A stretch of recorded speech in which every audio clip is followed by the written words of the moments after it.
you know, I don't want to ever forget that feeling I felt before we left, that I wanted to get out of the office and work with my hands, dig in the dirt, make stuff, build stuff.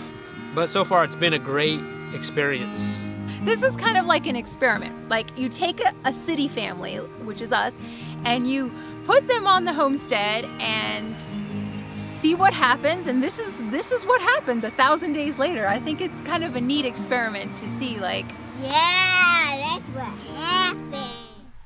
Hey guys, welcome back to another episode of Cecely's Corner, and today I'm interviewing the interview that I've been waiting for this whole month. So this is Sow The Land, Jason and Lorainne and Penelope. So hello. Hi. Yeah. So thank you guys for letting me interview you guys and showing me around the farm and stuff. Yeah. So I'm gonna ask y'all a few questions. So how did y'all come to Asheville, and what do you do here? Want to answer that? Want to answer? Well, really, you know, we're from Southern California. We're just outside of LA, where we're from, born and raised, never lived anywhere else. And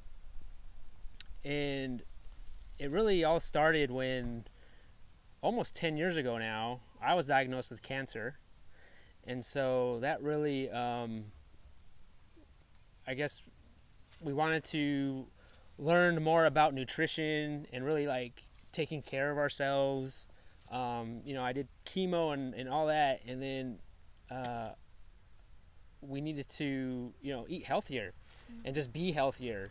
And so that really like helped us to realize what we want to, like, we started growing food is what we ended up doing.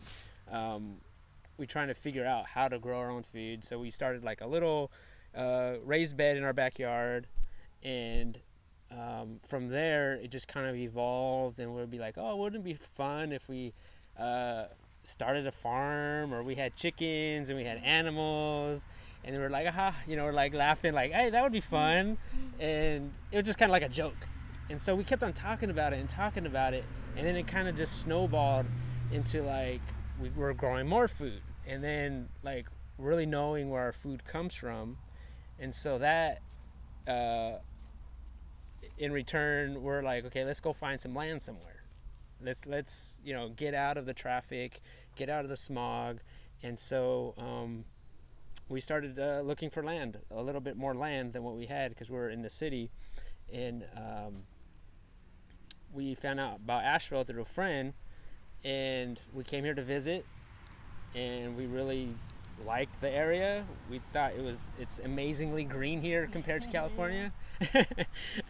So much water, it's crazy. And so we really liked it. We really liked the area. We liked the people that we met. The community here has been awesome. And so we decided, let's move here. And so that's how we came about here. And we found this place. And the other question, what do we do here? I didn't word that right. No, it's fine. What do we do here? So before we left, I worked in the office, just a regular office, 9 to 5. I did that for 17 years, doing the same thing over and over again, and I kind of got tired of that. I wanted to build stuff. I wanted to make things with my hands and be more active. And so now I do a lot of woodworking. There's many things that we do to make this life work, but one of the things, we have our own website where we sell a lot of the woodworking that I make, and Lorainne has her own apothecary line, that a lot of lotions and natural skincare stuff that we do, and we make it all here. And then another thing I do is convert school buses into tiny homes. And you know, it's very different than what we're used to. And then even, I mean, you homeschool now. Yeah, I used to work in the fashion industry, and yeah, I was also like working long hours, worked in the city, had a long commute. And then once he became in remission and then I had her, I just kind of felt like my calling was different. Like I just wanted to be home and take care of a family. Like I wanted to raise her. I wanted to be the one to raise her and to teach her. And because I felt like at this point we believed in so many strong things. I wanted her to know what we believed in. So I felt like it was very important for me to be home and to homeschool and to cook nutritious food and to preserve it and to help harvest. And I felt like my role as a helper was much more stronger, and so I wanted to be home. Yeah. What was the biggest difficulty about moving to Asheville? I would say we miss our family. Yeah. We miss our family. All of our family is like back home in California, and so we're out here. We don't have any family. When we first moved here, we didn't have a whole lot of friends. We knew people through social media, but we didn't have tight friends, like close friends. And so that was challenging for us. But it's been almost 3 years now, and we've made some wonderful friends and connected with a really good church and connected with a really good homeschool community and homesteading community. And our family's still back home, but we're working on that. Yeah, that's been tough because all our family, like back at home, we're all like within an hour from each other. Mm-hmm. Like everybody is there, and so we moved out, and so it's been tough. I think you kind of take it for granted that mom just pops by whenever. Mm-hmm. Yeah. And now there's not that anymore, and so you really realize that when you're out here that man, mom's not gonna. Mom hasn't stopped by in a while. So yeah, that's difficult. But I think the people that we've met have helped. Almost like they've become our family here, which is pretty awesome. Yeah. What's your favorite crop that you grow, or your favorite thing that you raise, or yeah? I like raising chickens, like meat chickens.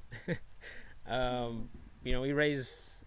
It's about 60 a year we raise for ourselves, and we do sell some to friends here and there, but mainly for ourselves, and we put them in our freezer. And I think kale too. I love kale. Yeah. I would have spinach. You like spinach? I like spinach. I like growing onions and garlic. I feel like this summer was the summer we discovered we can grow onions, and they grow really well. And it was so easy because you don't have to do anything. You just plant the seed, and then a couple months later you have this big giant onion, and you just pull it out. I mean, you don't have to, whereas kale, you have to keep picking it. Mm-hmm. I mean, I guess it keeps giving, which is good, but an onion, you grow once and you just pick it. Same thing with garlic. Yeah, garlic, you grow it, and it looks so pretty too. Yeah. And I made a doll of an onion. Onion doll. I made a doll out of an onion. A doll? A doll? An onion doll. Cool. That's cool.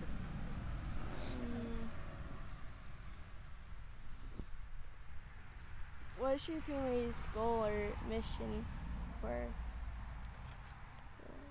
I think our goal, I guess our really number one goal while we're here is to be healthy. And to grow our own food. Yeah, and grow our own food. Like, the ultimate goal for me, I think, would be to grow all our food, like 100%, grow everything that we eat, we grew ourselves or raised ourselves. That's why we moved here, to do that. And I think eventually we will get there. It's just a matter of time. What, I just had a question. I forgot it. How do you deal with challenges with your farm or personal life, or? I think how we deal with it is like we pray about it. Mm-hmm. We pray a lot, right? Yeah. There's like a challenge that we feel that it's too big for us. I mean, we'll just take it to God immediately, and we'll pray about it as a family. And usually, I mean, God has been so good to us since we moved out here. He's been so good. He's just really taken good care of us, even though, you know, it was a big move that we made, you know, moving from our comforts in California, like his comfortable job and our comforts of our family, moving out here to the unknown, which we didn't know what he was going to be doing for a living. I didn't know what a mobile home was, you know, or what it was going to look like inside, but God has taken such good care of us that we are so thankful. And, you know, we just, that's who we turn to whenever we have something that's difficult or challenging or the unknown. That's just who we turn to. Yeah, I think it was a huge leap of faith for us to move out here. And we just figured, well, you know, it's in God's hands, and I have faith that it will all work out. Yeah. And so far it has, unbelievably. Like, sometimes I don't know how, but it has. Yeah. What advice would you tell somebody if they're trying to start their own garden or start a new life? What me say? I guess, well, for me, I don't know. I think advice I would have to say would be not, don't be afraid to fail. Because, you know, we talk about what we're doing in our life on YouTube. And if we fail at what we're doing, people are going to know about it. And we have to be okay with that, you know, and maybe not think of it as a failure. Maybe think of it, okay, we tried our hardest and we just couldn't make it work, and let's try something else, and just maybe learn from that experience. Or if it doesn't fail, well, that's great. I think it's just not being afraid of those things. I think maybe we were afraid. We talked about that before we moved out here. When we were still in California, we talked about, we were like, well, what if we move out there and this doesn't work out? Like, you say you can't find enough work to make a living, or our online business doesn't work out, or starting a YouTube channel, nobody watches it. But we talked about that, and we just said, well, we'll never know unless we just go out there and do it. Right. And I think another thing is regret. You know, like, because I think about being like older person and maybe being in the old folks home or something, and like wondering, like, man, I wonder what would have happened if, you know, say we didn't make this move, and I'd have been like, I wonder what had happened if we did make that move. I wonder where we would be. You want to be old and gray and say, I wish I would have gotten that garden started, or I wish I would have started homesteading. I wish I would have done this or that. Like, I wish I would have quit my job and like moved across the United States. You know, like, that sounds crazy, but like, what if that we would have done it? Or, you know, I didn't want to say what if. You know, I just wanted to say, you know, even if it didn't work, just say, I'm glad we tried it.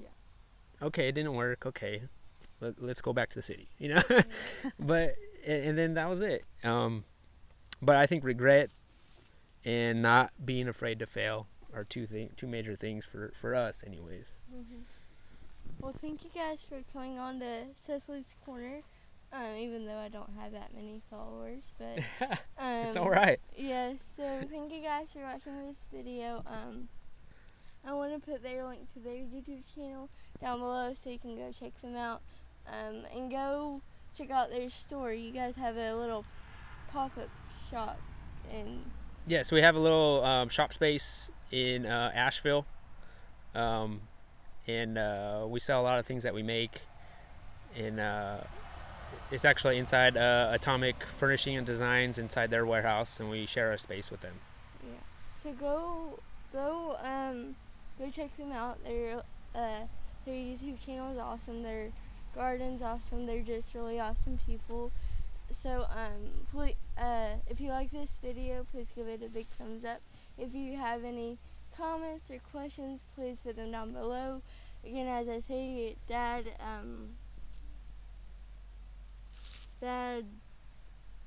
is in charge of my YouTube and Instagram page because of creeps. But sorry. I'll see you guys next week. Bye.